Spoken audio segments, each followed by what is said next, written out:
Bonsoir mes frères et sœurs, que Dieu vous bénisse. Que Dieu vous bénisse mes très chers frères et très chères sœurs ici de Jalapa et de Veracruz. Quels sont les frères et sœurs de Veracruz? Levez votre main. Que Dieu vous bénisse.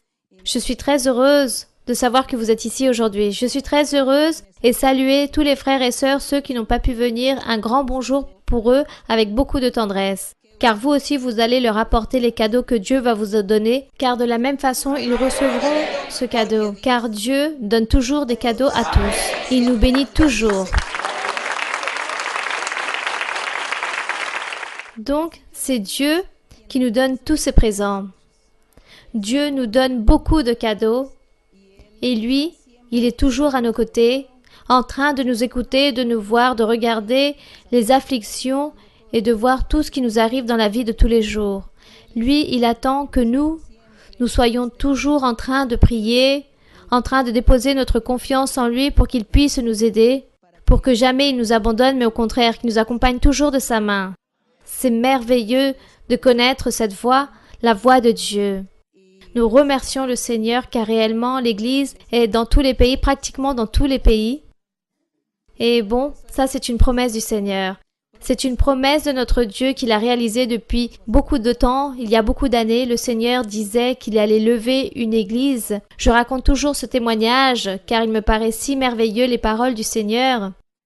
Je m'en souviens que nous étions dans une veillée. Nous devions prier toute la nuit. Du samedi, nous commencions à 21h. En effet, nous commencions à 21h le samedi soir et nous terminions à 6h du matin au dimanche. Et toutes ces louanges que nous faisions durant toutes ces heures, le Saint-Esprit se manifestait. Nous étions 4 personnes à réaliser cette veillée.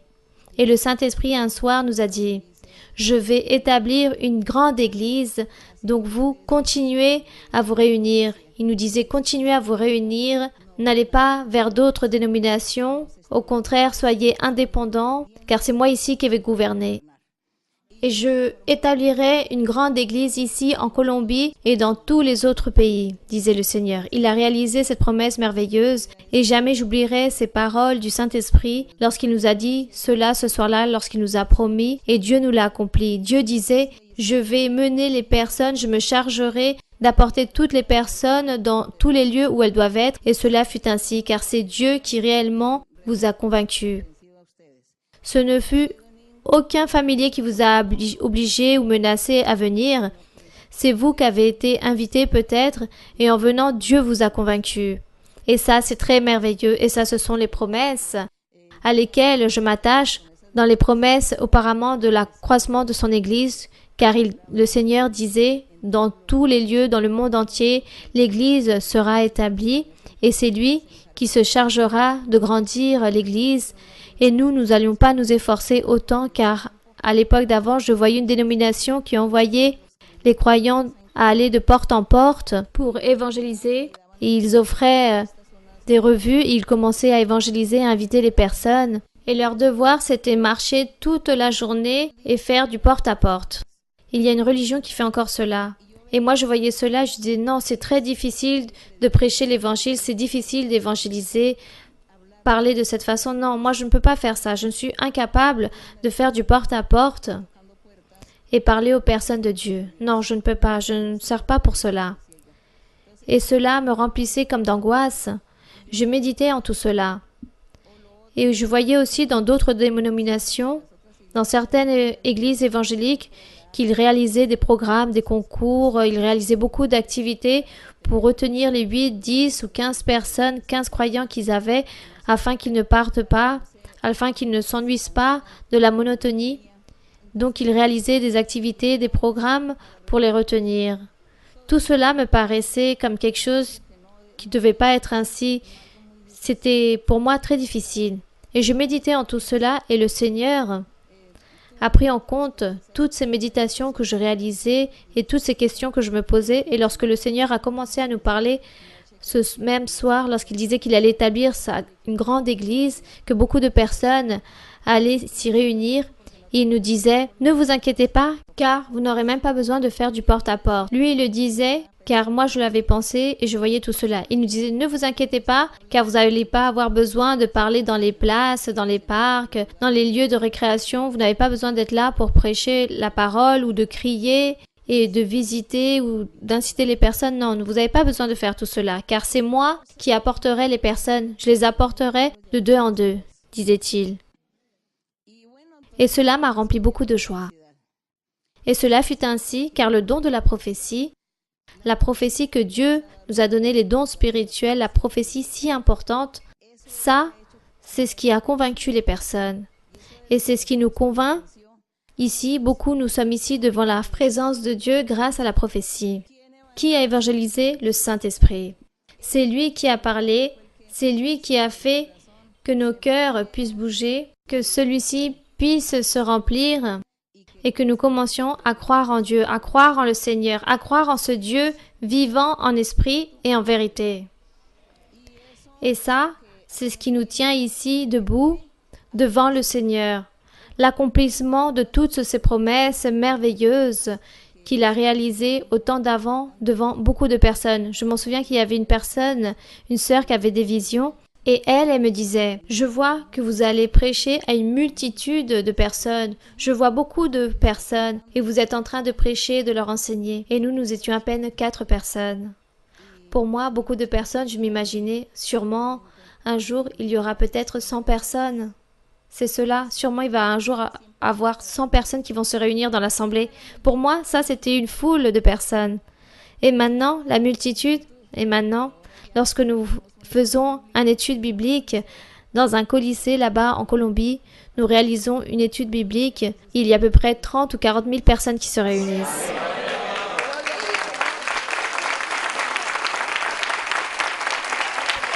J'imagine que le Seigneur se riait de tout ce qu'il nous disait et nous imaginions d'autres choses jusqu'à ce que nos yeux pouvaient atteindre.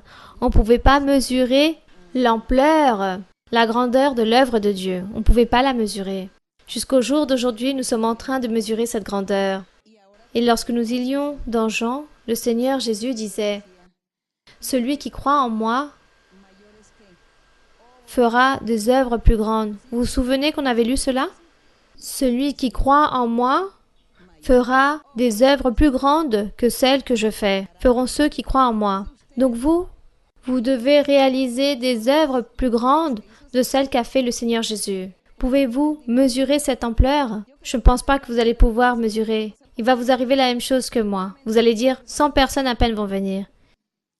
Et vous allez réaliser des œuvres plus grandes qu'a réalisé le Seigneur. Dieu va vous utiliser avec des miracles, des prodiges et avec beaucoup de choses merveilleuses, grandioses, qui ne sont même pas dans notre limite de le penser.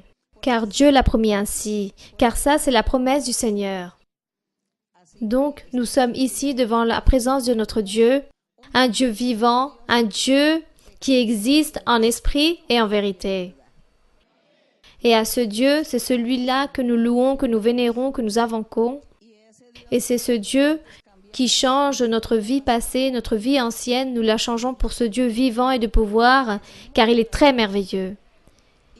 Et Dieu, bientôt, puisse nous donner les dons spirituels et qu'il puisse nous utiliser de grandes formes comme il l'a promis. Donc, il faut continuer dans cette recherche. Donc, aujourd'hui, nous allons saluer nos frères et sœurs et toutes les personnes qui vont nous voir à travers cette vidéo dans le monde entier. Ici, dans Jalapa, au Mexique. Un grand bonjour très spécial pour vous tous.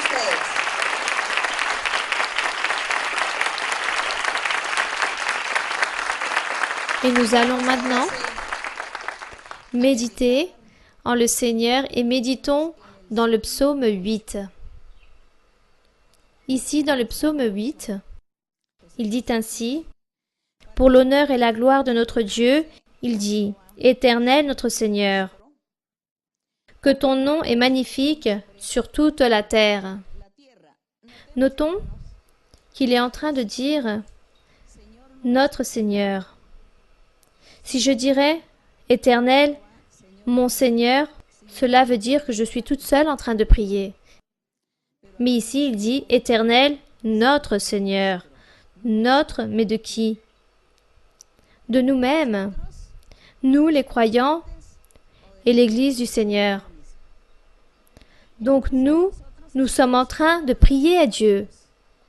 Vous vous rappelez un jour avoir prié cela? Vous allez dire non, moi je n'ai jamais dit cela. Quand j'ai dit cela? Vous ne vous rappelez pas. Vous dites que jamais vous l'avez dit.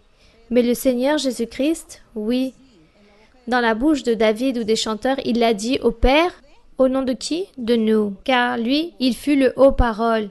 C'était notre représentant. Le Seigneur Jésus se présentait au Père en parlant pour ses fils, en parlant pour ses croyants, en parlant pour son peuple. Et c'est pour cela que le Père l'écoutait et c'est pour cela que Dieu nous bénit. Car il a écouté son Fils, le Seigneur Jésus-Christ.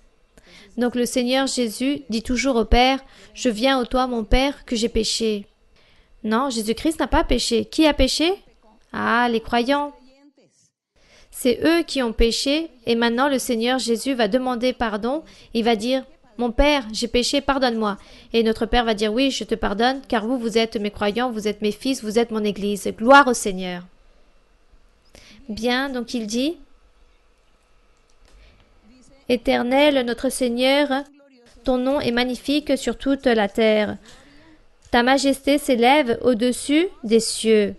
Ta majesté s'élève au-dessus des cieux. » Lisez le verset 2.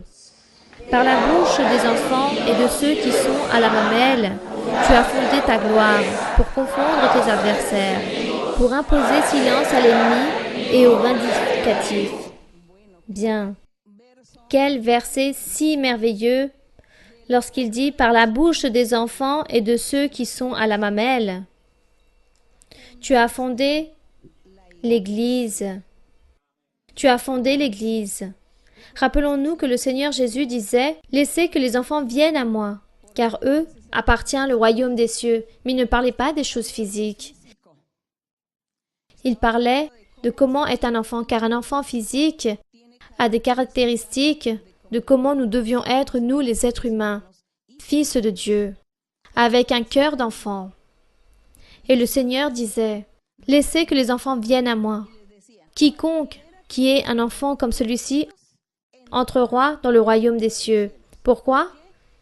Car cet enfant, son cœur n'est pas vengeur, il n'est pas rancunier, il n'est pas malicieux, il n'est pas malfaisant, il ne murmure pas, il ne heurte pas. Un enfant ne fait pas ces choses-là. Un enfant est sincère. Si on lui fait quelque chose de mal, il pleure, mais à la seconde, il est heureux. Si on agit ainsi sur un enfant, l'enfant n'est pas rancunier. Celui qui réalise quelque chose de mauvais, peut-être il va bouder, mais 1 heure ou 2 heures après, il est joyeux avec son camarade qui lui a fait pleurer. Et ensuite, ils sont en train de jouer comme si rien ne serait passé.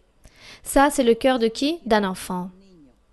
Les enfants ne gardent pas de rancune et ne réalisent pas de méchanceté.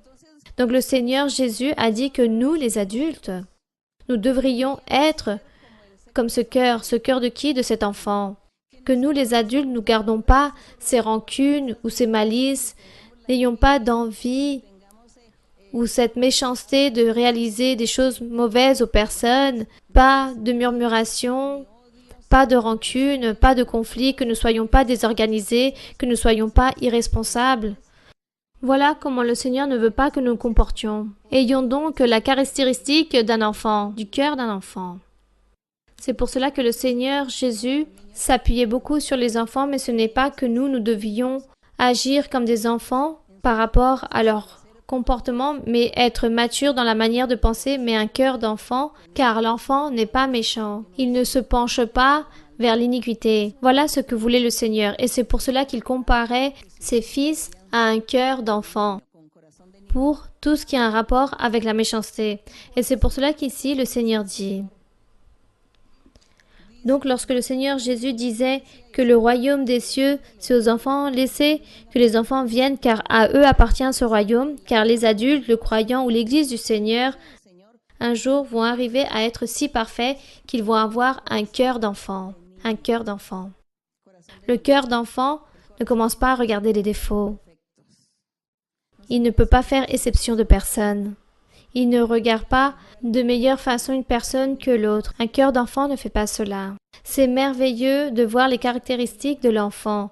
de nous fixer comment sont ces caractéristiques pour que nous aussi nous puissions imiter ces choses.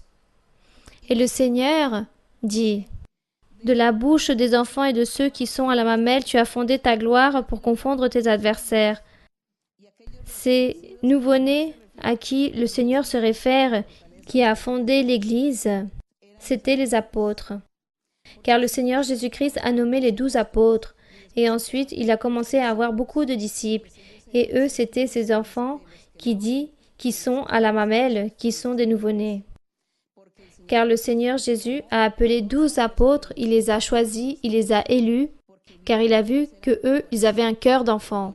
Ces hommes adultes, ces pécheurs qui étaient Pierre était un pécheur, il avait un cœur d'enfant. Et c'est pour ça que le Seigneur Jésus a dit, lui, il va me servir et je vais le choisir autant que mon disciple. Il l'a nommé. Et ensuite, il les a transformés, il les a changés, il les a perfectionnés et tous avaient un cœur d'enfant. Tous étaient comme des enfants, mais très matures dans leur manière de penser.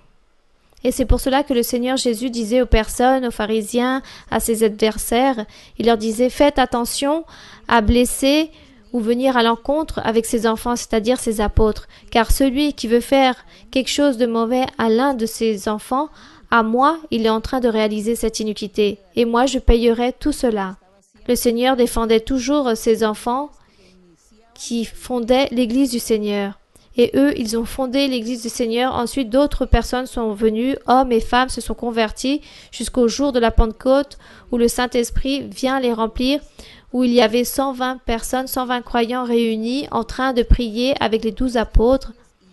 Et 100 autres personnes étaient en train de prier et louer le Seigneur lorsque le Saint-Esprit vint se manifester en eux. Ainsi raconte l'histoire, il dit que là-bas aussi était la mère du Seigneur Jésus-Christ, Maria. La mère de Jésus-Christ était là aussi dans cette réunion, elle aussi elle a reçu le Saint-Esprit ce jour-là.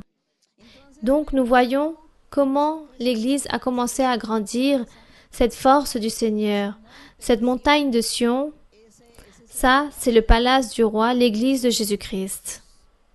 Donc ici dans le psaume, lorsqu'il dit « Par la bouche des enfants et de ceux qui sont à la mamelle, tu as fondé ta gloire », c'est l'Église du Seigneur Jésus-Christ, où ils ont commencé avec les 12 apôtres.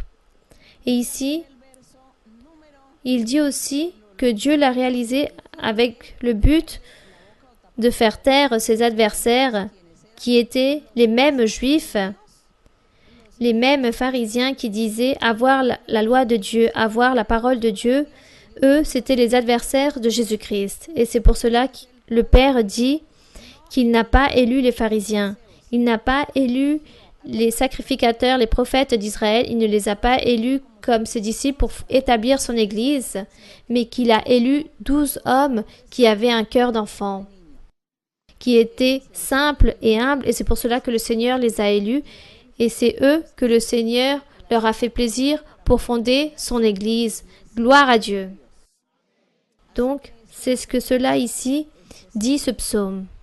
Et nous remercions le Seigneur, car son Église a continué jusqu'au jour d'aujourd'hui et elle continuera pour toujours, car c'est ce que Dieu a dit. Pour toujours, son Église vivra et il va la perfectionner jusqu'à ce qu'elle soit une Église sans tache et sans ride, jusqu'au jour où Jésus-Christ vienne sur sa nuée pour remporter son Église. Bien, donc ici maintenant nous allons continuer à lire dans le verset 4, il dit « Quand je contemple les cieux, ouvrage de tes mains », ici il est en train de parler une seule personne. « Quand je contemple tes cieux, ouvrage de tes mains, la lune et les étoiles que tu as créées, qu'est-ce que l'homme pour que tu te souviennes de lui, et le fils de l'homme pour que tu te prennes garde à lui ?» Et que veut-il dire par fils de l'homme en parlant de Jésus-Christ? Afin que tu puisses le visiter, que tu puisses le voir, que tu puisses le regarder ou que tu puisses l'écouter ou le bénir. Voilà ce que signifie ici que tu te souviennes de lui. Jésus-Christ avec une seule personne. Dieu vient nous visiter. Le Seigneur nous a visités. Le Seigneur nous visite. Nous sommes toujours visités par Dieu. Car Dieu vous a appelé dans la prophétie, il vous a ici, vous lisez la Bible, vous vous inquiétez, vous voulez servir à Dieu. Ça, c'est la visite de Dieu. Dieu se souvient de vous. Donc Dieu rend visite à celui qui a fermé son cœur envers lui. Donc il dit, qu'est-ce l'homme? Qu'est-ce que l'être humain? Qu'est-ce que le Fils de l'homme? Lui aussi, il s'inclut, pour que toi, tu puisses prendre garde à lui, pour que tu puisses le bénir. Nous sommes rien. Regardez ces paroles données par le Seigneur Jésus-Christ, des paroles sages qui donnent au Père pour convaincre, pour que le Père jamais il n'oublie sa création, pour que jamais il oublie ses fils. Regardez la manière de prier. Nous aussi, nous pouvons apprendre à prier à Dieu de cette façon. Ainsi, comme a prié le Seigneur Jésus-Christ au Père pour nous, nous aussi nous pouvons apprendre ici à prier notre Dieu. Un jour, nous allons dire au Seigneur, « Mon Père, qui suis-je? Qui suis-je? Que sommes-nous pour que tu puisses prendre garde en nous, pour que tu puisses te souvenir de nous, pour que tu puisses t'attrister si on ne te cherche pas, pour que tu t'attristes parce que je ne vais pas à l'église. Est-ce que je suis si important pour toi? » Ça, c'est une prière.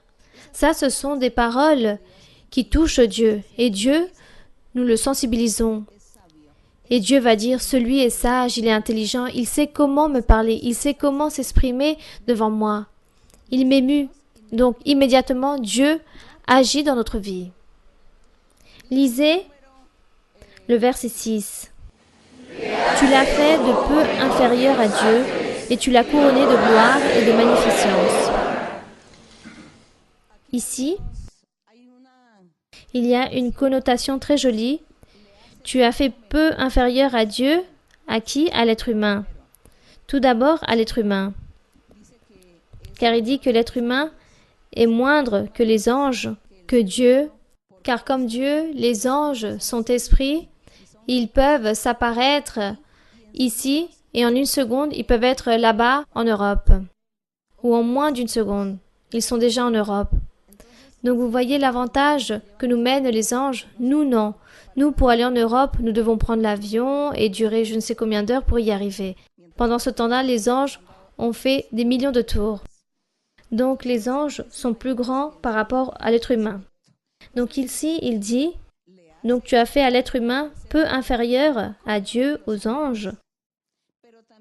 Mais qu'as-tu fait avec cet être humain? Tu l'as quoi? Tu l'as couronné de gloire et tu lui as donné quoi? De la magnificence. Et qui a été le premier?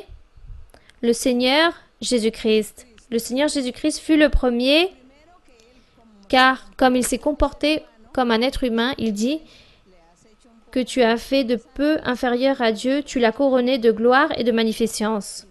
Tout d'abord, ce fut Jésus-Christ et ensuite ses fils, son Église, ses croyants. Les fils du Seigneur.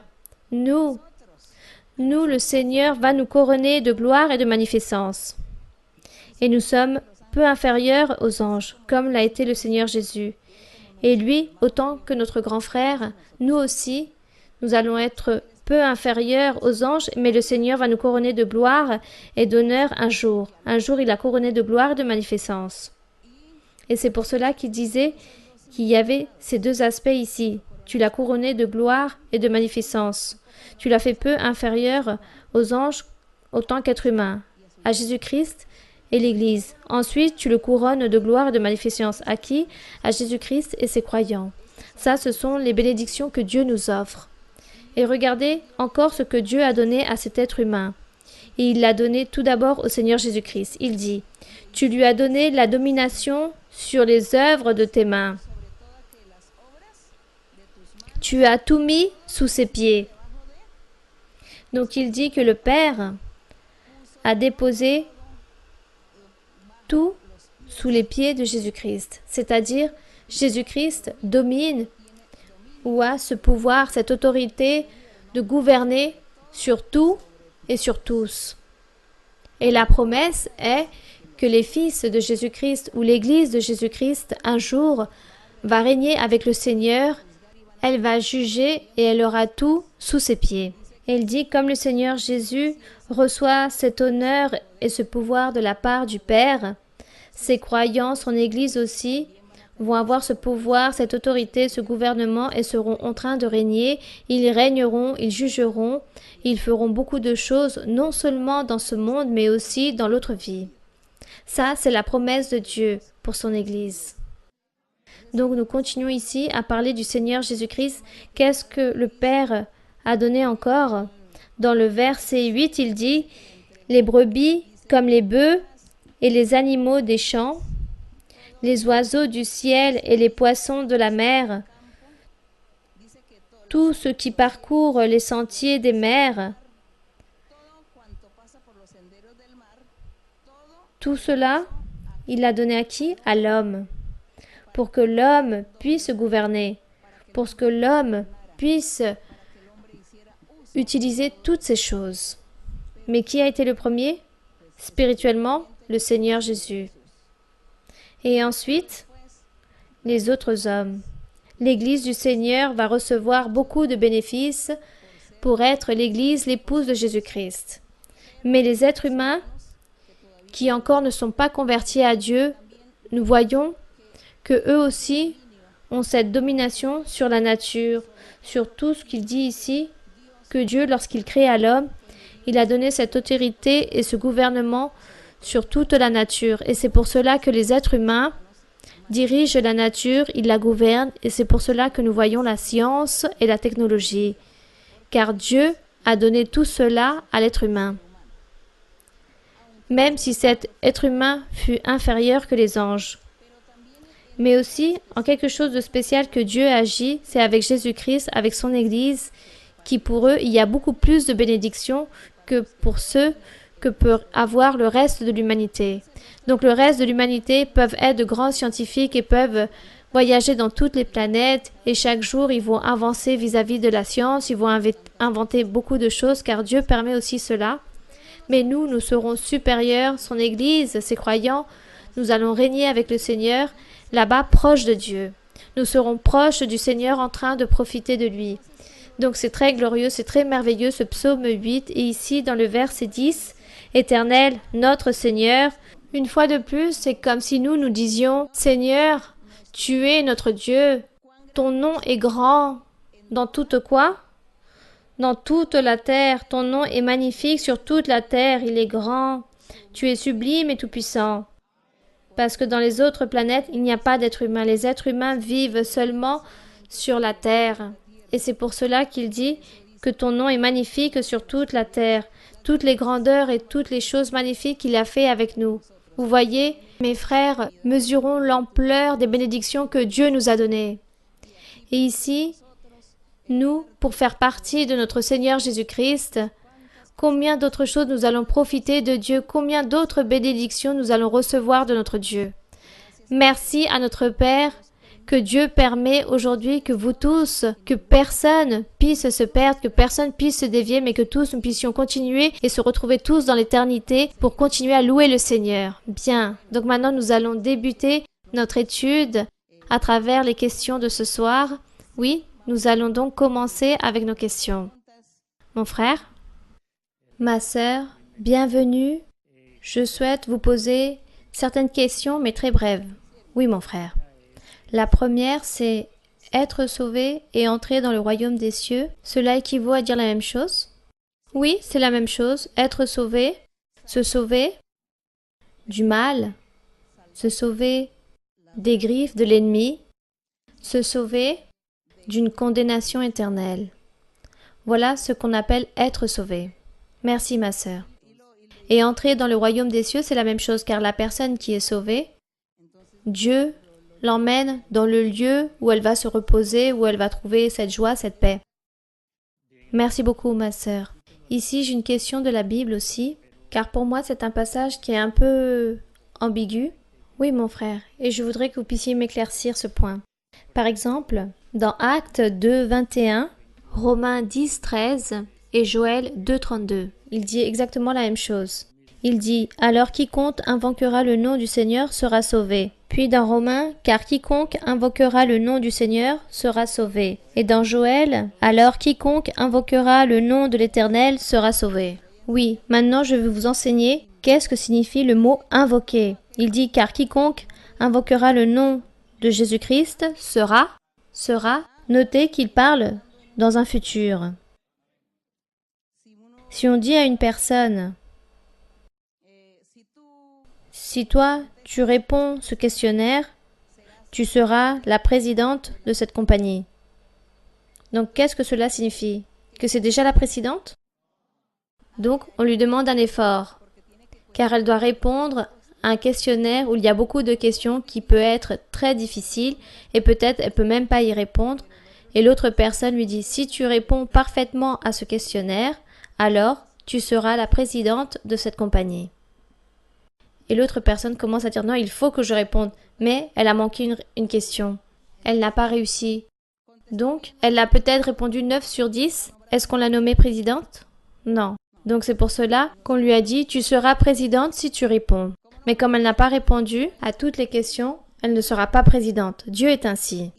Quiconque qui invoquera le nom du Seigneur sera sauvé, car il doit accomplir une série de règles pour être sauvé.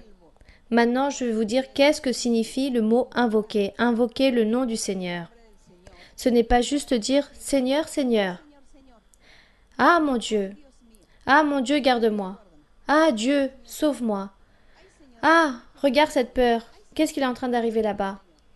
Donc les personnes croient que cela veut dire invoquer le nom du Seigneur. Cela, ce n'est pas invoquer Dieu. Invoquer, c'est lorsque je crois. Lorsque le Seigneur m'a parlé pour la première fois à travers la prophétie et Dieu a touché mon cœur, j'ai cru. J'ai commencé à croire et j'ai dit oui, je crois, Dieu existe. Dieu est dans ce lieu. Je vais continuer vers l'avant, je vais continuer à lire la Bible.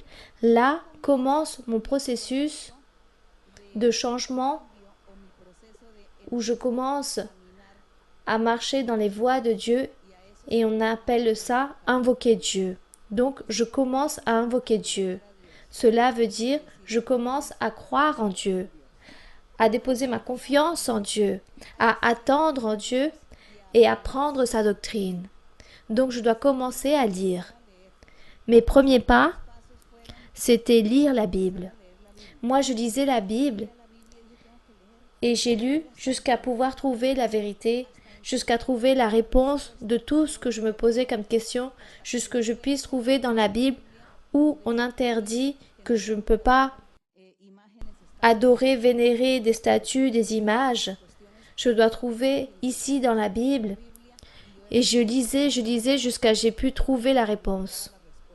Maintenant, je dois savoir pourquoi j'étais dans un chemin différent à celui-ci. J'ai commencé à lire la Bible, j'ai commencé à prier Dieu et j'ai appris que je devais prier Dieu, l'invoquer et j'ai commencé à déposer ma confiance en lui, à croire et encore croire à ses promesses, à attendre en lui et en ses promesses.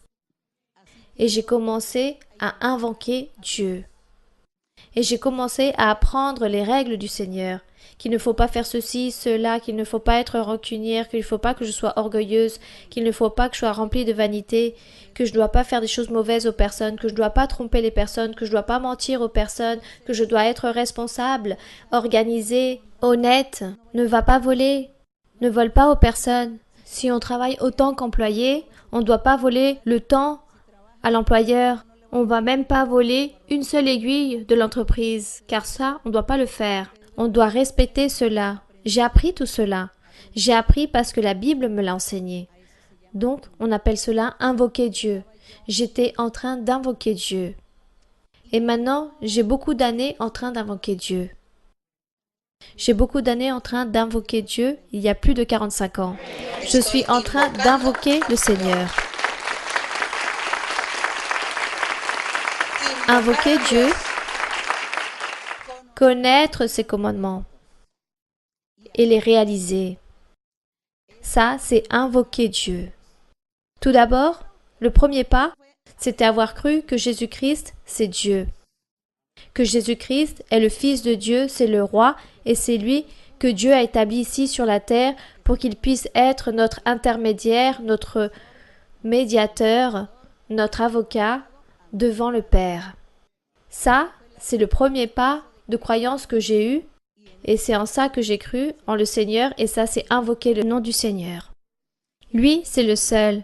Donc moi, j'ai abandonné toutes mes idolâtries. J'ai abandonné tout cela car je me suis rendu compte que cela, ce n'était pas le chemin du salut. Mais c'était Jésus-Christ, comme lui-même l'a dit, celui qui croit en moi. Donc tout celui qui croit en Jésus-Christ commence à changer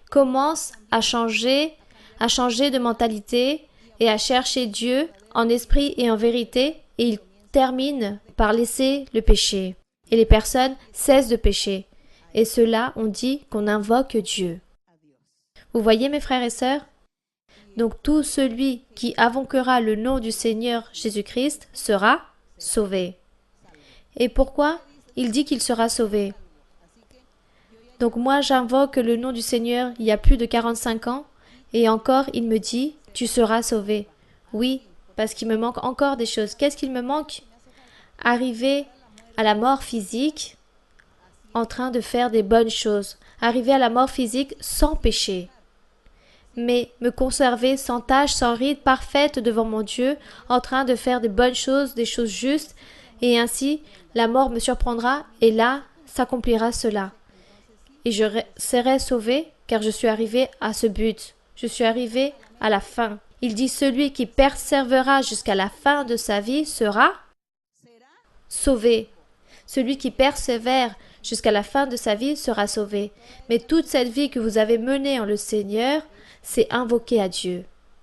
Voilà ce qu'on dit, invoquer Dieu, comme vous pouvez le voir. C'est pas ce que les personnes pensent que par surprise vous avez dit « Ah Seigneur, Seigneur ». Si vous allez avoir un accident « Ah Seigneur, Seigneur, garde-moi ». Non, ça ce n'est pas invoquer Dieu. Croire en le Seigneur, faire la volonté de Dieu, ne pas pécher et arriver jusqu'à la fin de vos jours en train de faire des bonnes choses devant Dieu, ça c'est invoquer Dieu et de cette façon on peut dire que la personne sera sauvée. Donc maintenant, oui mon frère?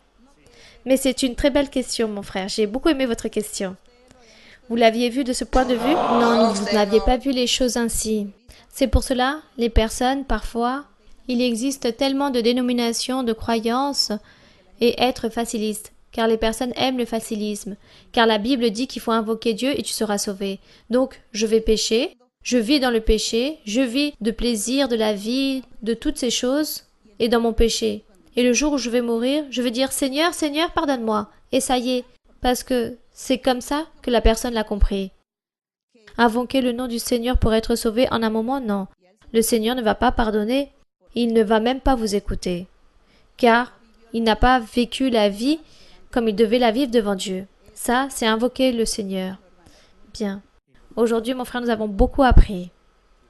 Dans Matthieu 7, 21, oui, mon frère, il dit ainsi. Ceux qui me disent « Seigneur, Seigneur » n'entreront pas dans tout le royaume des cieux. Et effectivement, celui qui dit « Seigneur, Seigneur », il y a un exemple que le Seigneur Jésus-Christ a donné une illustration lorsqu'il dit, je crois que c'est dans Jacques, lorsqu'il dit « Ne croyez-vous pas, vous qui dites « Seigneur, Seigneur », juste cela sera suffisant et vous allez avoir la vie éternelle ?» Non. Les démons aussi croient et tremblent devant la présence de Dieu. Les démons croient en Dieu. Les démons croient en le Seigneur Jésus-Christ et ils tremblent devant sa présence. Mais eux ne sont pas repentis. Ils continuent à faire des iniquités. Et ça, ce n'est pas pour être sauvé. Car pour être sauvé, il faut abandonner le péché, vivre une vie sainte et droite, ne pas être idolâtre, mais croire juste en Dieu, en esprit et en vérité. Ça, c'est la seule voie qui nous mène au salut, à la vie éternelle. C'est pour cela que le Seigneur Jésus disait « Non, tout celui qui invoquera le nom du Seigneur, Seigneur, Seigneur sera sauvé. » Non, ça ce n'est pas invoquer. Invoquer Dieu, c'est tout un procédé. Ce n'est pas juste un moment, mais c'est un processus de toute la vie. Bien, continuons. Oui, une autre question? J'ai beaucoup aimé cette question que le frère a posée. Une autre question? Ma sœur, que Dieu vous bénisse. C'est un plaisir de vous avoir de nouveau ici, à Jalapa. Ma question, c'est par rapport à la Bible. Lorsque je suis arrivée à l'église il y a 7 ans, le Seigneur m'a donné un songe où il me parlait. J'écoutais juste sa voix. Il me disait que j'allais être libre à partir de ce moment même. Je fermais la Bible et les anses de la Bible montaient dans une grande splendeur et ma question est, lorsque le Seigneur viendra sur sa nuée, à ce moment-là, ça sera la fin de l'aisance de la Bible où nous allons la mener avec nous et l'exprimer devant la présence du Seigneur là-bas dans les travaux qu'il va nous donner. Le Seigneur aussi, je sais qu'il a des travaux pour nous. Là-bas aussi, on va exprimer la Bible ou c'est juste ici pour nous capaciter. Je pense que la Bible, c'est juste pour les choses terrestres. Là-bas, Dieu aura plus de travaux différents. Là-bas, on n'aura plus besoin de nous repentir, ni changer, car là-bas il n'y aura plus de péché. Donc les travaux seront différents. Alors ici, dans la Bible, c'est juste pour nous modérer. Le Seigneur nous élève, il nous modère à travers de ce livre merveilleux. Et si vous avez eu un rêve où Dieu vous montre que vous aussi vous devez lire la Bible, car c'est un grand trésor. Merci beaucoup, ma sœur. Je demandais aussi au Seigneur que vous puissiez venir ici à Jalapa et Dieu me l'a accompli. Et que Dieu continue à vous bénir. Merci, merci. Bien, continuons. Continuons. Oui, mon frère. Bonsoir, ma sœur, que Dieu vous bénisse. La question se trouve dans le livre d'Isaïe. C'est un livre historique, Isaïe 45. Oui, mon frère. Isaïe 45, verset 1. Oui. Ainsi parle l'Éternel à son oint, à Cyrus, qu'il tient par la main, pour terrasser les nations devant lui et pour relâcher la ceinture des rois, pour lui ouvrir les portes afin qu'elles ne soient plus fermées. Donc, ma sœur, ma question se base sur la partie historique. Moi, j'étais confondue, car je voyais dans l'étude biblique de Esdras 1, où vous nous disiez que Cyrus a été utilisé par Dieu, roi de Perse, pour que le peuple puisse revenir. Et ma question est par rapport à cette prophétie, car ici il dit, dans Isaïe, bon, il était à l'époque d'Ézéchiel. Non, disons, Isaïe a prophétisé par rapport à Cyrus qui n'était même pas encore né. Oui, ma sœur, c'est pour ça que j'étais un peu confondue. Oui, disons les prophètes de Dieu. Isaïe aussi a prophétisé par rapport à Jésus-Christ et son Église. Ici, dans Isaïe, il y a beaucoup de prophéties que nous, aujourd'hui, nous les vivons, nous en profitons. Et comme c'est des prophéties, on sait que c'est Dieu qui parle à travers la bouche de l'homme. Dieu a parlé à cette époque, à travers la bouche d'Isaïe, par rapport à Cyrus, que c'était le futur. On parlait de la déportation des Israélites de Babylone vers Jérusalem. C'est là où Dieu dit à Cyrus que son serviteur n'était pas juif, n'était pas israélite, que c'était un gouverneur à cette époque-là, dans l'empire de Perse, et lui, ce fut un roi qui s'est laissé gouverner par Dieu. Et Dieu a incité Cyrus pour qu'il puisse permettre que les Israélites qui étaient esclaves à l'époque d'avant, car ils étaient esclaves, qu'ils puissent revenir à Jérusalem pour qu'ils puissent reconstruire à nouveau le temple et que les personnes puissent habiter y nouveau. Cyrus étant un roi païen, il a obéi et c'est pour cela qu'il a donné des ordres aux personnes pour qu'ils puissent permettre que les Israélites reviennent là-bas de Babylone. Rappelons l'histoire de Daniel. Daniel et toutes les personnes qui étaient là-bas à Babylone, esclaves durant 70 ans. Et c'est pour cela que Dieu s'est plu, car il savait que Cyrus allait obéir à Dieu. Et c'est pour cela que Dieu a parlé de lui à travers le prophète Isaïe beaucoup d'années en avant. Et de là s'est accomplie la parole de Dieu, car tout ce que Dieu parle, tout s'accomplit. Peu importe les siècles qui se passent, tout s'accomplit provenant de Dieu. Dieu n'oublie jamais ses promesses. Il nous arrive parfois de tout oublier, mais Dieu n'oublie jamais rien. Il n'oublie jamais ce qu'il promet, peu importe les siècles ou les années qui passent. Et ça, c'est merveilleux, car le Seigneur n'oublie jamais rien. Et ici, Dieu avait promis à Cyrus qu'il allait être son serviteur durant un instant, car il allait lui obéir. Mais c'était la prophétie du Seigneur à travers la bouche d'Isaïe. Et cela s'est accompli plusieurs années ensuite. Merci beaucoup, ma sœur, et que Dieu vous bénisse. Bien, continuons, oui? Bonsoir, ma sœur. Je suis très heureuse de savoir que vous êtes là. Vous nous avez enseigné de savoir quelle est la différence entre l'esprit du discernement et le discernement en soi.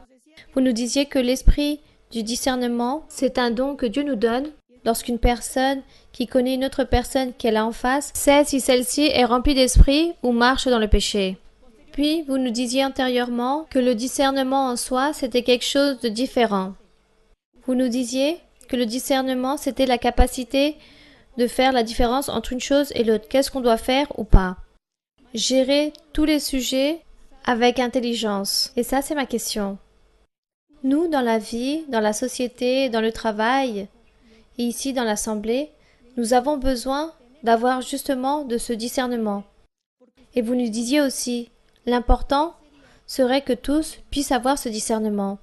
Mais moi, je vois en tant qu'être humain, et comme vous nous avez enseigné qu'il faut lutter, ou nous efforcer pour faire la volonté du Seigneur, dans la vie, parfois, nous essayons de mener à bien les choses, mais parfois, nous avons la capacité pour utiliser cette connaissance, cette intelligence, mais parfois, nous y manquons.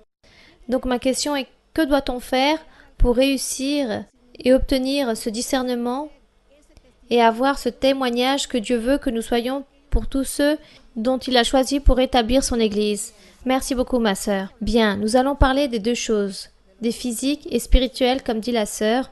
Lorsque nous parlons de discernement dans notre vie quotidienne, nous parlons de logique, avoir de la logique. On dit nous devons avoir de la logique dans toutes les choses, dans tout ce que nous faisons ou pas, ou de tout ce qui arrive. Être logique. Établir de la logique pour tout. Être habile. Dire Dieu, donne-moi de l'habilité, donne-moi la capacité pour pouvoir travailler, pour pouvoir mener ce sujet, pour pouvoir développer dans mes études, dans mon travail, dans les fonctions que je réalise, donne-moi la capacité, donne-moi cette habilité, aide-moi pour que tout sorte bien, que j'ai de la logique dans tout. Alors, on ne dira pas, donne-moi le discernement dans tout, mais que j'ai de la logique, que je sois pratique, que je sois réaliste, que je puisse savoir faire bien les choses. Voilà ce que nous dirons du côté physique. Maintenant, si nous parlons du discernement du don spirituel, car il y a un don spirituel appelé discernement d'esprit, nous sommes tous des esprits. Chacun d'entre nous, nous sommes un esprit avec un nom et un prénom. Je suis un esprit qui s'appelle Maria Luisa Piraquive. Je suis un esprit qui habite dans ce corps physique que Dieu m'a donné. Un jour, lorsque la mort arrivera, cet esprit ou cette Maria Luisa, cette personnalité, va à la présence de Dieu. Et Dieu dira, va là-bas, ici ou là-bas. Dieu choisira le lieu où il veut que nous soyons. La partie physique, c'est ce qui se périt, qui se détruit, mais nous continuons à être pareils. Nous sommes un esprit. Et lorsque le Seigneur dit qu'il a donné les dons spirituels, le don de discernement d'esprit, c'est parce qu'il y a des mauvais esprits. Rappelons-nous que le diable s'est rebellé contre Dieu et Dieu l'a jeté de sa présence avec tous ces milliards et milliards d'armées. C'étaient tous les alliés du diable. Il dit que Dieu les a jetés sur la terre. Cela aurait été mieux qu'il l'aurait envoyé sur d'autres planètes. Mais non, Dieu l'a envoyé sur la terre. Pourquoi? Pour qu'il puisse être notre mal de tête, le mal de tête des êtres humains, pour qu'il puisse être la souffrance des êtres. Dieu l'a établi ainsi, ce lien de ces démons qui viennent ici sur la terre, ces démons. Et comme eux ne veulent pas être seuls, comme les esprits dans les airs, dans l'abysme ou dans l'espace, ils ne veulent pas être en esprit car ils se tourmentent, alors ils souhaitent venir dans un corps, dans une matière vivante, car ils ne vont pas entrer dans une pierre, cela ne leur convient pas. Donc ils viennent se déposer dans une matière, ils utilisent donc l'être humain, les hommes, les femmes et aussi les animaux. Mais ils prennent plus plaisir à posséder les personnes. Car les animaux, comme ils ont une limite de raisonnement, alors cela ne leur convient pas. Les êtres humains, comme Dieu leur a donné de l'intelligence et beaucoup de connaissances, de capacités à l'être humain, alors les démons prennent plaisir à posséder toutes les personnes. Et chaque démon emploie une activité différente. Il y a un démon, par exemple, qui est de paresse. Donc son travail, c'est avoir que la paresse. Il possède la personne et la personne est devenue paresseuse. Il y a peut-être un démon de rire. Alors, ce démon de rire, son travail, c'est juste rire et rire. Donc il entre posséder une personne et cette personne se rit tout le temps et elle ne fait que rire jusqu'à que cela dérange les autres personnes. Il existe aussi le démon de la fatigue, le démon de l'envie, de la jalousie, de tous les péchés, de tout ce qu'il existe, il y a toujours un démon spécialisé dans cette activité. Il y a des démons d'ambition, d'avarisme, de maladie aussi. Il y a des démons de maladie qui entrent posséder une personne et la rend malade. Il y a beaucoup de choses que nous savons qui existent dans la vie. Pour chaque chose, il y a un démon spécialisé dans chaque domaine. Donc tous ces démons entrent posséder une personne. Il existe aussi les sorcelleries, les envoûtements. On voit aussi beaucoup de personnes qui vont voir les sorciers pour invoquer les démons, pour appeler les démons et dire venez faire du mal à un tel ou à ma voisine ou à mon époux parce qu'il en a une autre. Donc comme il m'a enlevé, alors moi aussi je veux lui enlever et ainsi de suite. Et parce que l'époux de ma voisine est si sympathique, alors je vais voir le sorcier pour faire cet ensorcellement pour que cet époux puisse venir à moi. Donc tout cela arrive. Donc tous ces démons qui sont là en train de réaliser des travaux, chacun est spécialiste dans son travail, chaque démon fait son travail. Ils viennent et possèdent les personnes et pauvre l'homme ou la femme car ils sont victimes de tous ces démons. Et toutes les personnes sont victimes de tous ces démons. Et donc, par exemple, quelqu'un va chercher un travail et quelqu'un est victime d'un démon de paresse.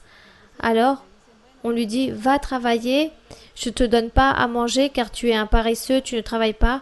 Alors la personne va chercher un travail par obligation, mais comme elle est paresseuse, donc cette personne ne réalise pas le travail et du coup se fait licencier car elle ne fait rien. Pourquoi? Parce que cette personne est paresseuse. Mais personne ne se rend compte qu'elle a ici un démon de paresse. Le démon de l'adultère, de la fornication, le démon de l'infidélité. Bon, il y a tellement de démons. Si on commence à les énumérer, on va jamais finir d'énumérer tous les démons qui existent, car il existe de tout. Donc les personnes souffrent, et il s'avère que cette personne qui était paresseuse, et personne ne le savait, et cette personne ne peut pas travailler car la paresse ne le laisse pas, le démon ne le laisse pas. Donc partout où cette personne se présente, elle souffre, car elle est licenciée. Il y a même des personnes qui vivent dans la rue, sous les ponts, car on les rejette. Les personnes ne les supportent plus. Et il y a d'autres qui sont là et elles souffrent beaucoup. Car il s'avère que cette personne qui était paresseuse un jour a connu l'église du Seigneur. Il arrive dans l'église du Seigneur et comme le Seigneur est en train de libérer de tous ces mauvais esprits, il libère. Eh bien le Seigneur lui a enlevé l'esprit de paresse et cet homme est resté libre. Et cette personne dit, je suis libre. Paresse n'existe plus en moi. Dieu a réalisé un miracle dans ma vie. Voilà ce qui arrive. Et pareil pour toutes les autres choses. Donc, le discernement de l'esprit, le don de discernement, c'est pourquoi? C'est pour que les frères et sœurs qui ont le don de discernement, qui voient une personne, peut dire « Ah, cette personne a un démon d'adultère ou un démon de jalousie. Ah, cette personne a un démon d'une maladie dans son corps et le diable l'a lié. » Ou cette personne est orgueilleuse, rebelle. Cette personne a été envoûtée. Ça, c'est le discernement. Que Dieu donne le don à un frère ou à une sœur et lorsqu'il parle avec vous, il fait que Dieu lui fait détecter le mauvais esprit que vous avez. Il lui détecte votre attitude, votre comportement désagréable que vous avez. Et ce frère ou cette sœur qui a ce don vous impose les mains et demande à Dieu la libération. Et si Dieu lui a donné à cette personne le don de discernement, Dieu donne aussi le soutien et l'appui pour que cette personne puisse se libérer.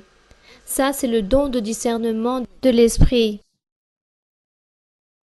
Vous voulez que Dieu donne ces dons ici dans l'Église? Oui. Il faut demander cela au Seigneur. Mais ce don de discernement est très exigeant. Dieu exige beaucoup de règles pour le donner à une personne. Dieu exige beaucoup de règles. C'est plus facile de recevoir le don de la prophétie que recevoir le don de discernement d'esprit. Car dans le don de la prophétie, Dieu donne par miséricorde à vous le don de la prophétie pour que vous puissiez changer, pour que vous puissiez vivre une vie neuve et vous éloigner du péché. Et probablement, vous avez le don de prophétie, vous prophétisez et vous continuez à pécher. Peut-être vous continuez à pécher et à être désobéissante à Dieu, mais Dieu a de la miséricorde et vous donne une autre opportunité et vous continuez à prophétiser. Mais vous êtes en train de donner un mauvais témoignage. Ça, c'est possible. Alors que le don de discernement, non. Le don de discernement, si vous ne vivez pas bien avec Dieu et vous avez des péchés, vous n'allez pas avoir le don de discernement. Dieu ne va pas vous le donner. Vous voyez que ce don est très exigeant. Ce don, on exige beaucoup de choses. Dieu exige beaucoup de choses. Il exige un cœur pur. Lorsque le cœur est pur de tout, alors Dieu vous donnera le don de discernement de l'esprit. Et vous allez aider beaucoup de personnes. Et vous allez libérer beaucoup de personnes avec l'imposition des mains ou même avec votre propre présence, juste en parlant aux personnes. Vous allez les libérer. C'est cela, mes frères et sœurs. Donc, les dons spirituels sont très merveilleux, mais il y a certains dons qui exigent, disons, de marcher très droitement et très juste devant le Seigneur. Comme je vous le dis, exige plus que le don de prophétie. Car je connais beaucoup de personnes avec le don de la prophétie et qui donnent de mauvais témoignages. Et le Seigneur ensuite châtie ces personnes, les réprimande, car Dieu est miséricordieux et Dieu permet durant un temps qu'ils puissent continuer à prophétiser. Rappelez-vous qu'ici dans la Bible, dans l'époque du peuple d'Israël, il y avait des prophètes de Dieu, il y avait aussi 450 faux prophètes lors de l'époque du prophète Élie. Vous vous rappelez le prophète Élie? Qu'il a dû être performant devant 450 faux prophètes. Pourquoi? Parce que ces 450 faux prophètes, c'étaient des Israélites et Dieu avait permis qu'ils puissent prophétiser. Et eux, ils ont commencé à vivre dans le péché. Ils n'ont jamais voulu se repentir et ils sont partis vers le péché. Et c'est pour cela que Dieu, au lieu de les convertir en des prophètes de Dieu, a permis que des mauvais esprits trompeurs puissent les posséder et devenir des faux prophètes. C'est pour cela qu'ici, Élie dit qu'il a été performant face à eux, car il a cru en Dieu, il avait un cœur pur devant Dieu, et Dieu a écouté Élie. Alors que les autres 450 faux prophètes, Dieu ne les a pas écoutés, car ils ont vécu dans le péché, donc leur prophétie s'est convertie dans des choses mauvaises, s'est convertie dans des mensonges. Et Dieu ainsi a châtié. Aujourd'hui, il n'y a pas d'exception.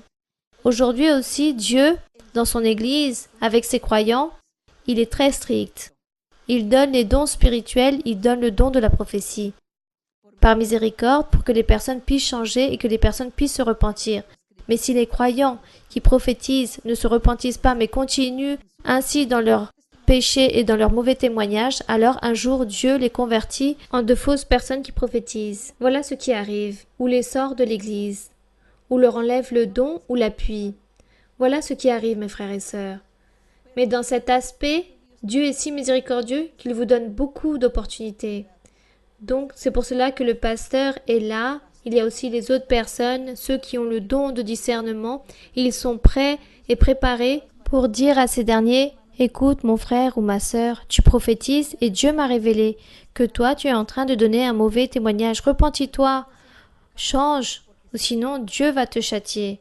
Dieu va te sortir, Dieu va t'enlever ce don. » Car Dieu ne peut pas permettre qu'il y ait des faussetés dans son Église. Car Dieu est en train de perfectionner son Église, et il veut une Église sainte et parfaite. Et toi, Dieu va t'expulser de l'Église. Repentis-toi à temps. Donc, les autres frères et sœurs avec les dons spirituels, par exemple, à travers une vision que Dieu montre, à travers une vision qui marche bien ou pas, alors ils vont aider celui qui est en train de prophétiser, en train de donner un mauvais témoignage pour qu'il puisse changer, se repentir à temps. Et de cette façon, dans l'Église du Seigneur, il va exister le perfectionnement, car le Seigneur Jésus a dit que dans son Église, il allait établir des prophètes, des apôtres, des évangélistes, des maîtres et beaucoup de pasteurs et beaucoup de dons pour la perfection des croyants. Et la perfection, c'est les uns avec les autres, prier et sortir les mauvais, chasser les mauvais, réprimander les démons pour qu'ils ne puissent pas posséder les frères et sœurs et ne puissent pas vivre de mauvais témoignages. Car l'Église doit être parfaite avec les croyants. Ils doivent s'éloigner de toutes choses mauvaises pour que les dons spirituels puissent être toujours parfaits, car c'est ce que Dieu veut. Et le Seigneur ne va jamais permettre que dans l'Église puisse persévérer le mal ou le péché en une personne avec des dons spirituels. Car Dieu donne le temps, donne l'opportunité, mais avec le temps, Dieu chasse la personne si elle ne se repentit pas à temps. Donc, disons que le don de discernement, pour que Dieu puisse le donner, tout d'abord, il regarde le cœur de la personne, qu'il soit pur. et il donne ce don. Tandis que le don de la prophétie, Dieu ne regarde pas que le cœur soit si pur, mais il dit comme celui-ci est en train de s'efforcer, je vais lui donner les dons pour qu'il puisse changer, et cette personne changera. Par l'allégresse, car il a les dons, donc il va changer. Voilà ce qui arrive. Voyez donc les différences qu'il existe. Mais nous, ne soyons pas démotivés. Ne vous démotivez pas, et au contraire, souhaitez avec tout votre cœur que le Seigneur puisse vous donner le don de discernement de l'esprit. Car il faut aider tous nos frères et sœurs qui sont liés par des mauvais esprits, sorcellerie ou envoûtement. Bien. C'est une question très intéressante et c'est pour ça que je me suis étendue sur la réponse. Mais parfois, il faut parler pour pouvoir comprendre de manière détaillée, car nous voulons apprendre et comprendre les choses du Seigneur, car nous voulons être parfaits devant le Seigneur. Oui, une question? Oui, effectivement, j'ai une autre question, ma sœur, si vous me le permettez. Oui, vous nous avez dit, et nous avons aussi lu dans la Bible, que nous avons un avocat en Christ. Il y a un cantique qui dit « Nous avons un avocat en Christ », mais ce qui m'attire beaucoup l'attention, c'est qu'un jour vous disiez « Oui, on a un avocat qui donne des coups de bâton ». Je voudrais que vous puissiez nous éclairer un peu plus. Oui, nous avons un avocat en le Seigneur. Lorsque les personnes ne connaissent pas les choses de Dieu, c'est très bénévolent et il attire beaucoup de personnes avec beaucoup de tendresse et il écarte comme des petits-enfants. Mais lorsque nous sommes matures en le Seigneur, n'est-ce pas? Lorsque nous avons notre âge spirituel, alors Dieu nous exige. Il nous exige beaucoup de choses, car nous sommes maintenant capables de choisir ce qui est bon ou mauvais, de chasser les choses mauvaises. Nous sommes capables de faire cela. Et si nous sommes capricieux et nous continuons à faire, comme je venais de vous dire, dans le même péché, alors, oui, le Seigneur s'irrite et nous donne des coups de bâton. Il donne des coups de bâton à ceux qui ont grandi spirituellement et devenus matures spirituellement. Donc le Seigneur commence à nous donner des coups de bâton. Il est très généreux et compréhensible avec les personnes qui sont récentes ou qui viennent pour la première fois. Bien, ma sœur, je pense que vous avez compris qu'est-ce que veut dire « avant qu'à nous avons le Seigneur ». Oui, ma sœur. Bonsoir, ma sœur Mara-Luisa. Je veux tout d'abord vous dire que c'est un grand plaisir de vous avoir ici à Jalapa et vous raconter quelque chose. Dieu m'a donné un rêve avec vous et dans ces derniers jours, il m'a montré des rêves que je voudrais partager avec vous. Le premier, j'ai senti la présence de Dieu. Il était grand et puissant. J'étais très proche de lui, disons à ses côtés ainsi. Et lui, il me disait de vous regarder. Et il me disait, écoute-la avec beaucoup d'attention, observe-la, car c'est elle qui va t'enseigner de la manière comment tu dois te vêtir. Je sais que cela est significatif d'un point de vue spirituel et aussi sûrement d'un point de vue matériel. Et à chaque fois que je vous regarde, je vous vois de plus en plus belle et plus rajeunie. Et tout cela, je vous l'exprime de plus profond de mon cœur. Et l'autre songe que j'ai eu, c'était par rapport à un problème que j'ai toujours au niveau de mes oreilles. Et je voyais comment des moustiques me piquaient à ce niveau-là. Et cela me faisait très mal. Ce sont des esprits. Donc Dieu me consolait. Si vous avez une maladie au niveau de vos oreilles, c'est des mauvais esprits qui sont là en train de vous lier, car les moustiques, ce sont des mauvais esprits. Et là, vous arriviez, et à ce moment-là, vous les réprimandez, et vous leur disiez « Stop, c'est bon, arrêtez, cessez de faire autant de mal. » Puis, ils ont commencé à moins me déranger. J'ai la pétition, ma sœur, que non seulement vous puissiez les réprimander, mais qu'aujourd'hui vous puissiez les chasser définitivement, et qu'ils ne m'embêtent plus. Je pense qu'aujourd'hui, avec l'enseignement, il y a beaucoup de mauvais esprits qui sont partis. Oui, ma sœur. Avec l'enseignement d'aujourd'hui, beaucoup de mauvais esprits sont partis et ceux de vos oreilles vont partir aussi. Merci, ma sœur. Non seulement à moi aussi, ma sœur, dans ce cas, dans l'église de Jalapa, aussi, les derniers jours, il y a des frères qui ont souffert au niveau de leurs os, au niveau du cou, d'allergies, de diabète, dans leurs yeux aussi. Donc, je veux profiter, ma sœur, qu'aujourd'hui on vous a autant que bénédiction, si vous pouviez tous nous libérer. Oui, bien sûr, et que tous puissent s'examiner devant Dieu, car peut-être ces personnes sont en train de manquer à Dieu et Dieu permet toutes ces choses, toutes ces maladies aussi. Il faut donc se mettre à jour, s'examiner et demander à Dieu. Tout d'abord, on s'examine et ensuite on demande à Dieu qu'il ait de la miséricorde.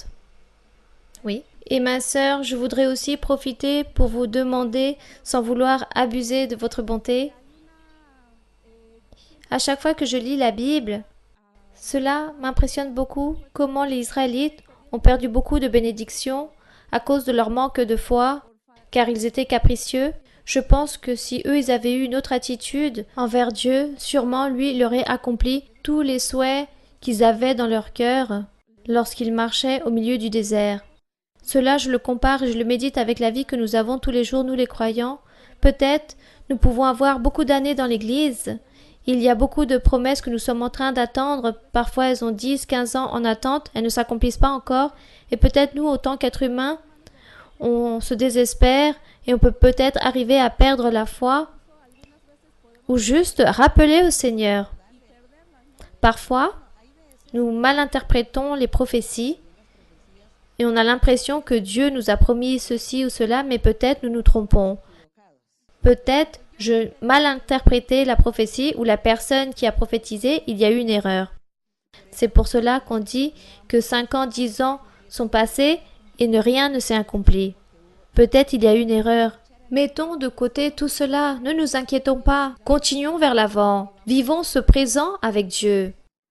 Vivons le présent avec Dieu et souhaitons que s'il y a un futur, alors que ce futur soit toujours dans le but de plaire à Dieu et nous concentrer sur le travail qu'il nous demande de faire.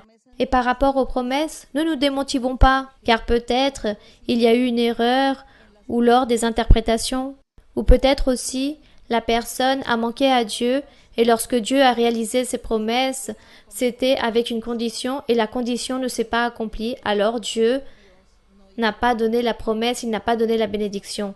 Car Dieu, c'est comme le père de famille qui dit à l'enfant, si tu te portes bien, tu auras ceci ou cela, mais si du contraire, tu perdras toutes les choses. Il y a beaucoup d'enfants qui perdent la bénédiction de ce que leurs parents voulaient leur donner à cause de la désobéissance et de leur sottise. Voilà ce qui arrive avec le Seigneur. Parfois on perd les bénédictions, les promesses, car nous avons désobéi, on n'a pas prié, on ne s'est pas dévoué suffisamment à Dieu. Mais il ne faut pas nous démotiver. Au contraire, continuons vers l'avant avec allégresse. Aimons Dieu, que ça soit dans l'abondance ou dans la pauvreté. Si vous avez, bien. Si vous n'avez pas, bien aussi. Aimons Dieu par-dessus toutes les situations, par-dessus toutes les choses, par-dessus tout ce qui nous arrive dans la vie. Aimons Dieu. Si une tribulation est arrivée à moi, je suis en train de pleurer amèrement car je suis affligée à cause de ceci, car j'attendais pas ce mal qu'allait arriver. Je m'attendais pas à cela. Au contraire, j'attendais autre chose, quelque chose de mieux. Et voici ce qui m'est arrivé. Je suis en train de souffrir amèrement. Seigneur, c'est pas grave, je t'aime. Et si ici, ton adversaire est venu pour déposer toutes ces choses pour que je renonce à toi, jamais je le ferai. Je t'aime, Seigneur. C'est bien, je suis en train de souffrir, d'accord? Tu permets que toutes les choses mauvaises arrivent, les tribulations? Bien. Moi, je continue à t'aimer, mon Seigneur, et je continue vers l'avant, et je continue à déposer ma confiance en toi et à croire en toi. Voilà ce qu'il faut faire. Rappelons-nous l'exemple de Job. Rappelons-nous de ces exemples de Job. Bien. Il y avait autre chose ou vous aviez fini? La dernière question que j'avais, c'est par rapport à la foi, ma sœur, afin de nous rappeler toutes les choses positives que Dieu nous donne, car parfois nous nous focalisons sur les choses mauvaises et cela ne devrait pas être ainsi comme vous le dites. Comment pouvons-nous faire pour arriver à avoir cette foi en Dieu, cette foi dont parle la Bible, au point de changer les montagnes ou imposer les mains, et pour pouvoir avoir les dons de guérison? De toute façon, ma sœur, peut-être ce n'est pas une question d'avoir autant de foi et dire j'ai de la foi, mais plutôt être confiant en Dieu.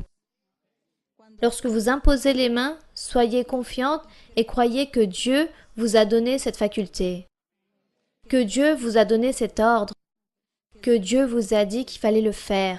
Et comme Dieu m'a dit qu'il fallait que je le fasse, alors je vais le faire avec toute ma sûreté. Voilà ce qu'on appelle la foi. C'est avoir la certitude, la conviction de ce que je suis en train de faire. Je suis en train de le faire parce que Dieu m'a donné un ordre. Donc lui, il va m'appuyer. Il va me soutenir. C'est cela.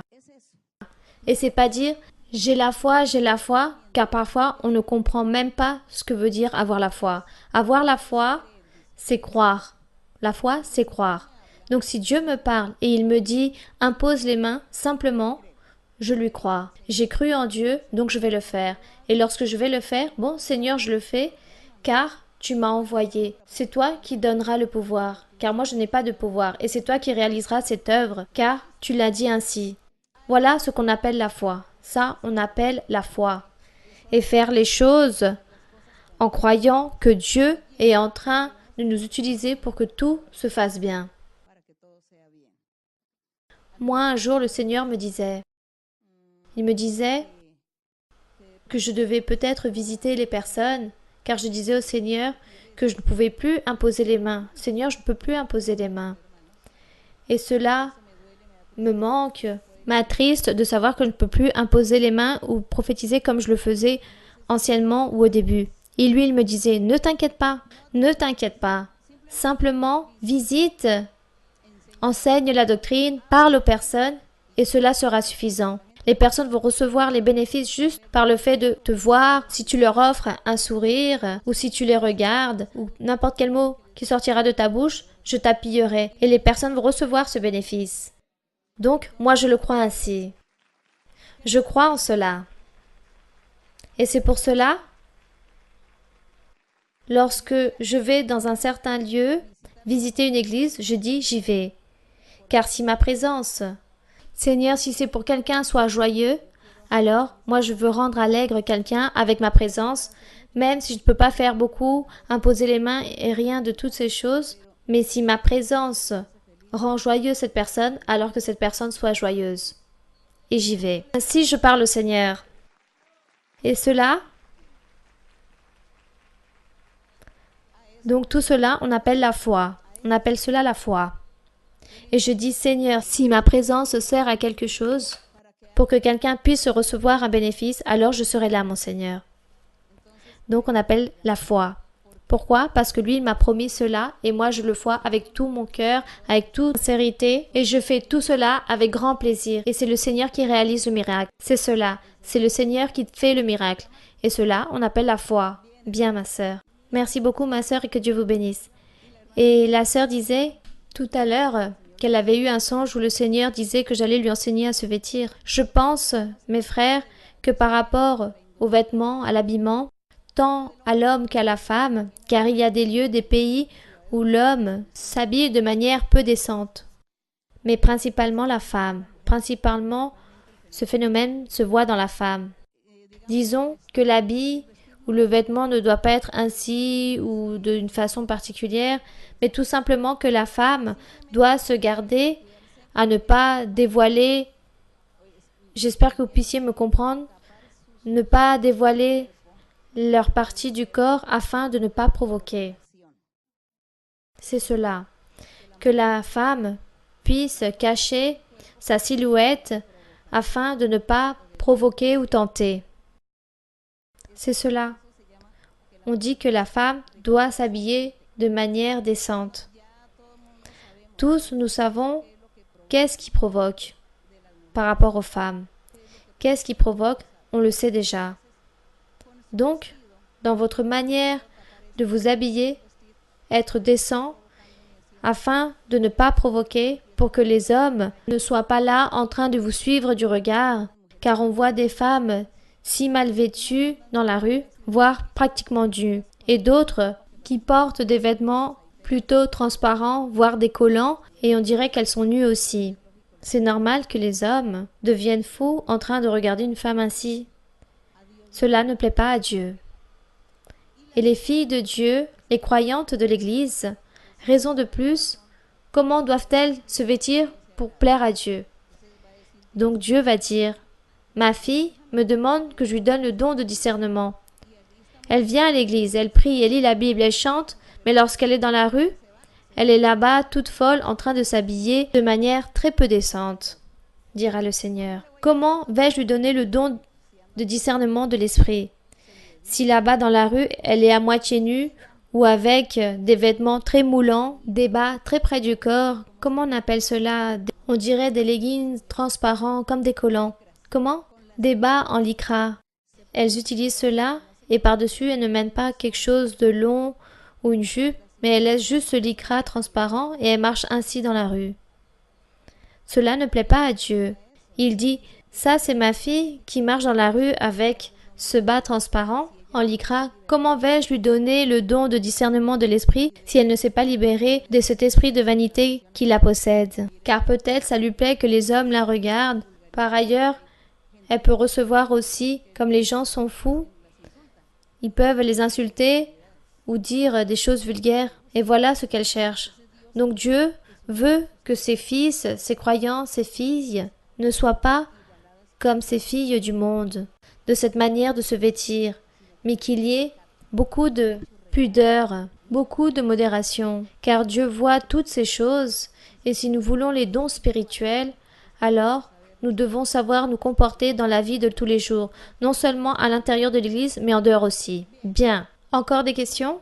Oui, mon frère? Ma sœur Marluisa, bonsoir, que Dieu vous bénisse.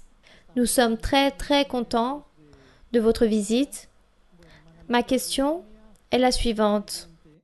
Elle se trouve dans le premier livre de Corinthiens 6:3. Oui, mon frère. Je peux lire, ma sœur? Oui. Il dit ainsi. Ne savez-vous pas que nous jugerons les anges? De là, j'ai ma question. Disons que ça, c'est la question, et je voudrais vous demander par rapport à juger. Et aussi, dans le premier livre de Corinthiens 4,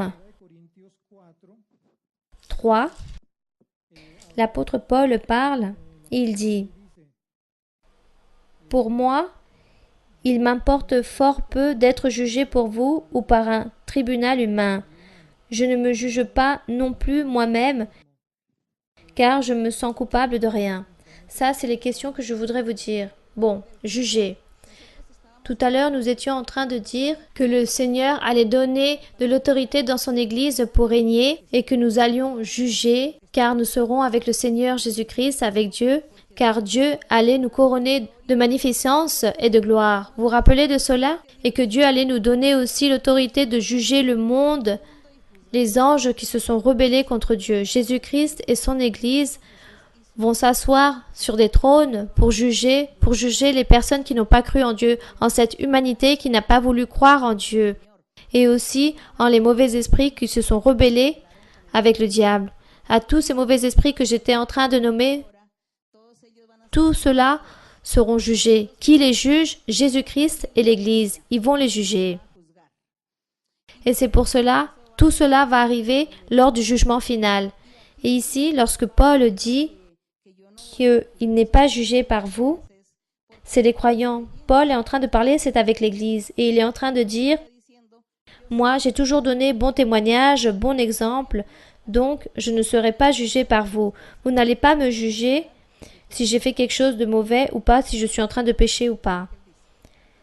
Car moi-même, je ne me juge pas. Car lui, il savait qui il était. Paul savait que lui, il marchait bien avec le Seigneur, que lui, il n'allait pas se juger, donc beaucoup moins, il allait attendre que les croyants aillent le juger, car son témoignage était très droit devant les yeux de Dieu. Voilà ce qu'il était en train de dire.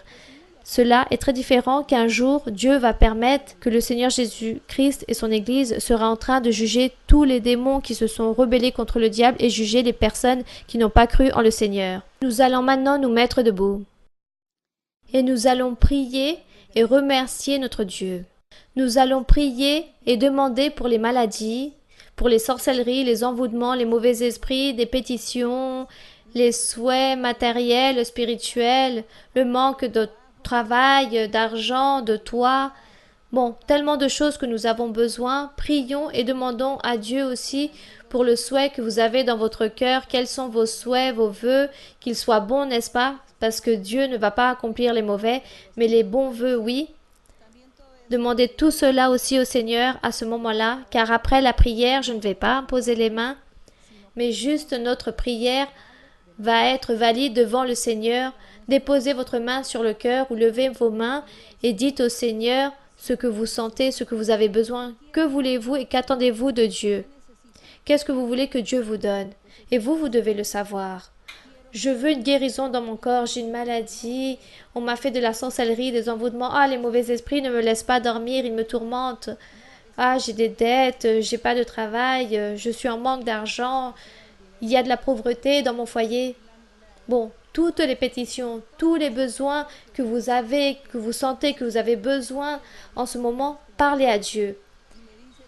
et nous allons le demander au nom de Jésus-Christ, notre avocat. Bien, donc nous allons prier. Père Saint, Père Tout-Puissant, Père Céleste, notre Dieu, tu nous as créés avec ta main toute-puissante, tu nous as formés, tu nous as créés, tu nous as donné la vie, tu nous as donné un raisonnement, tu nous as donné l'intelligence, mon Seigneur, tu nous as donné la capacité. Oui, mon Seigneur, tu nous as donné un libre arbitre, Père Saint, nous sommes devant toi aujourd'hui. Nous avons médité en ta parole, nous avons parlé de toi, nous avons lu la Bible. Nous avons parlé de beaucoup de choses, mon Seigneur. Comment a été le comportement de toi envers l'humanité, envers tes créatures? Quel a été notre comportement en tant qu'enfant, en tant que croyant devant toi? Seigneur, aide-nous, enseigne-nous chaque jour qui passe, enseigne-nous ta voix, enseigne-nous ta parole, ta doctrine, et enseigne-nous à savoir comment nous comporter de manière bonne dans ta maison, dans ton temple, dans ton église, mon Seigneur. Aide-nous, mon Père, à faire ta volonté. Aide-nous à te plaire en tout, à t'honorer, à te glorifier et à louer ton nom, à te célébrer car tu es digne, car tu mérites tout cela, mon Seigneur. Merci, mon Père. Regarde, mon Père, les personnes qui souffrent. Merci, mon Père, pour écouter nos pétitions, pour écouter nos prières.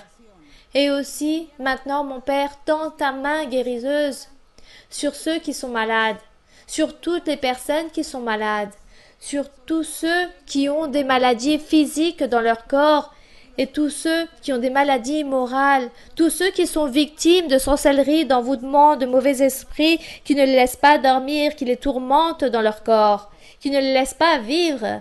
Seigneur, libère chaque personne, romps les chaînes, romps tous ces liens d'esclavitude, détruis l'œuvre du diable. Enlève tout pouvoir du diable, détruis toutes ces choses, chasse tout pouvoir de ton adversaire, du diable, chasse tout mauvais esprit, et que chaque personne puisse rester libre et guérie. Merci Seigneur, qu'ils puissent être tous libres et purs. Merci Seigneur Jésus-Christ, merci éternel Dieu, merci mon Père céleste, merci pour nous écouter. Merci mon Seigneur, car sans toi, nous ne pouvons pas vivre, mon Seigneur. Sans toi, on ne peut pas vivre. Chaque jour, mon Seigneur, chaque jour, nous serons avec toi, Jésus-Christ. Merci, merci, mon Père. Tous vont recevoir une grande bénédiction. Tous vont recevoir leurs bénéfices. Tous vont recevoir leurs pétitions et chacun va être consolé pourquoi ils sont venus.